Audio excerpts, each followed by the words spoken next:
Hi, my name's Shawful and welcome to another one of my videos where I talk about the real world of data. In today's video I'm going to talk about the topic of how to start as a data analyst, a beginner's guide to being a data analyst, okay? And what I'm going to do is I'm going to split this video into three parts, okay? So this is part one of how to get started into being a data analyst, and then I'll talk about part two and part three in separate videos. So if you want to be a data analyst, the first thing you need to ask yourself is, do I enjoy data? Okay, so whenever you see data in an article that you're reading or on the TV or on your social media feed, are you comfortable looking at the number and do you know what it means? So for example, you know, if you see that something's gone up 10%, do you know what that means? If you see something has halved, you know, does that make you feel comfortable? Could you calculate in your head, you know, from that number if it's halved what it means? Okay, so those kind of stuff. So if you're comfortable around numbers, or you're comfortable reading around numbers, then that's a great step, because it means that, you know, if you want to be a data analyst, one of the things that you have to be very good at or very comfortable with is numbers. Okay, and a lot of people I find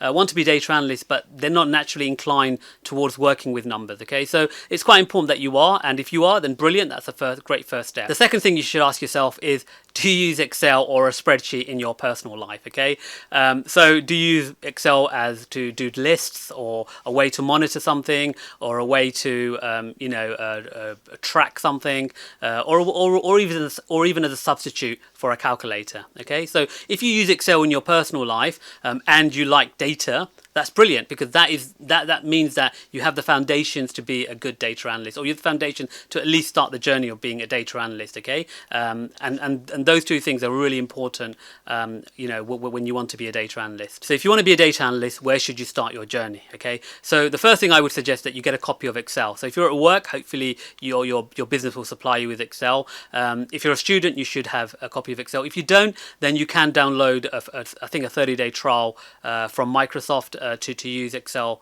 for a while. Okay, so try and get a copy of Excel, and that's the beginning of your journey. So once you have a copy of Excel, look around the internet for an Excel file that you can just load up, and once you load it up, try and run what's known as descriptive statistics. So things like sum, mean, max, min, those kind of things. Okay, and what I'll do is actually I'll jot them down in the comment section below, so you can see the kind of stuff that I'm talking about, and in future videos I will actually take you through practical examples of how to run those, because they're like the foundation of doing things. A lot of the time when you're working with Excel sheet, a lot of the time you will be doing sums. You'll be like, let me get a sum, let me get a mean, or let me see what the maximum value is or the minimum value. That's a lot of the common things that you do with Excel, so it's worth knowing how to do that. Okay, so they're the first things that I would learn. The next thing I would learn is Vlookup, okay, and pivot tables. Now Vlookup, because sometimes you're given two Excel sheets and you want to combine them together. Okay, so you need to use Vlookup to combine them. It's you know, in data analytics, it's what's referred to as a join. Okay, so the Vlookup joins two tables together. Okay, now if you want to do this, again, I'll go through practical examples in a future video to show you how to do it. But essentially all you have is, let's say you have one table where you might have country and population, okay, and then in another table you might have country and I don't know, let's say average temperature, okay, average temperature for that country. Now you want a table that has country, population size and average temperature, and that's where you'd use Vlookup. It would look up the country across both tables and then connect them, and then in a separate table or in the same table if you wanted to, and add another column which gives the temperature of that country. Okay, so that's how Vlookup works in principle. Again, there's a lot of videos out there that show you how to do Vlookup, and again I will try and make one to show you guys how to do Vlookup.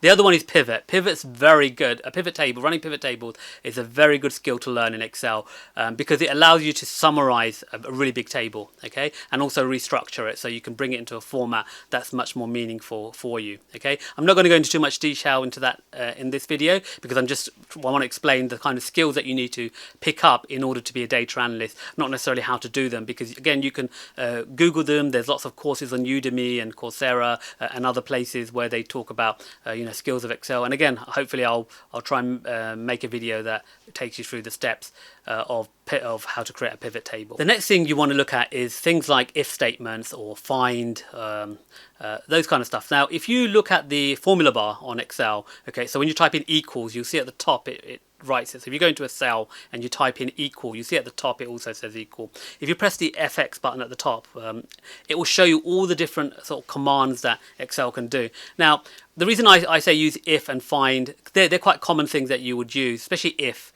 So if is used, for example, if you want to do some kind of conditional statement. So you want to say, let's say you've got the weight of a product, and you want to say if it's less than 1 kilogram, it's light. If it's more than 1 kilogram, it's heavy. So you would write if, you know, this variable weight is less than 1, then, you know, low equals low, else equals high. That's not exactly how it's written in Excel. Again, I will try and do a video where I'll show you exactly how to do these things, but learn those kind of stuff. There's lots of resources out there in order to help you do that. Now, the reason I'm asking you to learn this is not because that is the statement that, or that's the formula that you want to learn, or the statement that you want to learn.